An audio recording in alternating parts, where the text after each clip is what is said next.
ano ba itong sleep apnea na yan? Ano ba yan? Okay. Isang uri lang ba yan?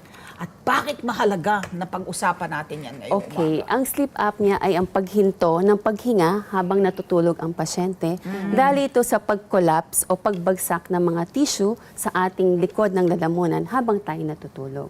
Ito ay madalas na nakikita natin or napapansin natin sa mga pasyenteng malakas humilik sa gabi as evidence or witnessed by their bed partners, antukin sa araw at humihinto yung kanilang paghinga sa pagtulog. While they sleep. So why do some people suffer from sleep apnea? Ano yung mga rason bakit yung mga Bakit iba nagko-collapse? bakit yung mga iba hindi naman ganoon? Ano po 'yon? Isa sa mga pangunahing sanhi ng sleep apnea ay ang mabigat na timbang. Yun. Kung ang iyong body mass index o BMI na tinatawag ay more than or equal to 30 kg meter square, ikaw ay may risk na mag-develop ng sleep apnea.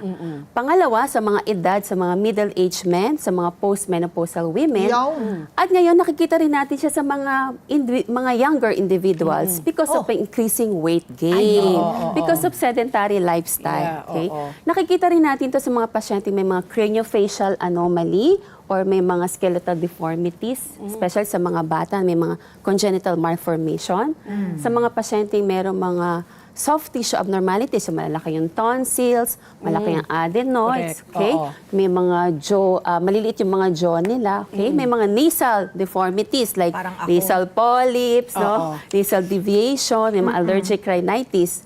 Nakikita rin natin to sa genetics and familial predisposition.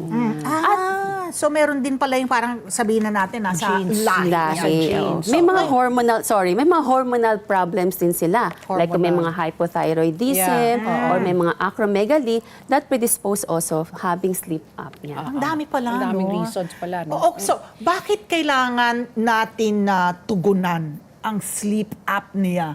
Ano ang maaring mangyari sa atin? What can we suffer from if we do not address ang sleep apnea? Okay, siguro dapat muna nating malaman kung anong kahalagaan ng tulog sa ating kalusugan. Okay? Number one, ang sleep ay ang responsible for healing and repair ng ating cells para magkaroon tayo ng stronger immune system or malakas na resistensya. Ito rin yung nagiging dahilan kung bakit meron tayong lakas at enerhiya pagising natin sa umaga. And of course, yung better brain functioning, di ba? Pag nagkakaroon tayo ng decision making, judgment, Sharp ka, alert ka. alertness, mood, di ba? So yun ang dahilan. And of course, it lessen the risk ng magkakaroon ng chronic illnesses sa ating katawan. So, kung ang isang pasyente ay naghihilik o humihinto ang kanilang paghinga habang sila natutulog, bumababa po ang kanilang oxygen level.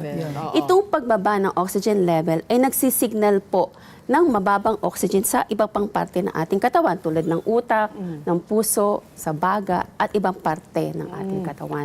So pag nalaman or na-detect ng brain natin na mababa ang ating oxygen, nagsisend siya ng signal sa ating utak. Nagigisingin niya yung pasyente. So these are what we call arousals. So this is just brief arousals lang siya. Hindi naman kinakailangan natatandaan mo na ikaw ay nagising.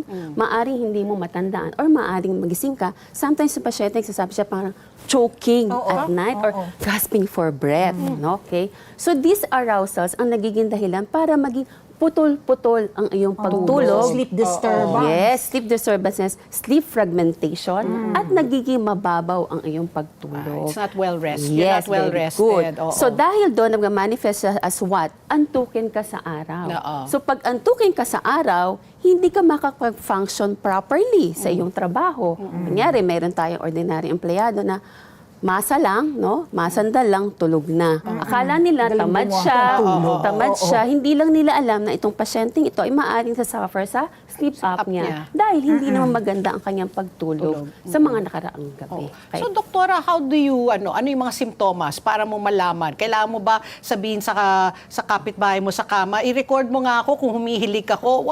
How do you, when you start to suspect, nako, baka may sleep apnea ako, ano yung mga simptomas? Tama po. Meron po tayong tatlong importanteng sintomas na dapat nating tanungin sa ating mga mahal sa buhay. Number one, kung sila ba'y humihilik sa gabi.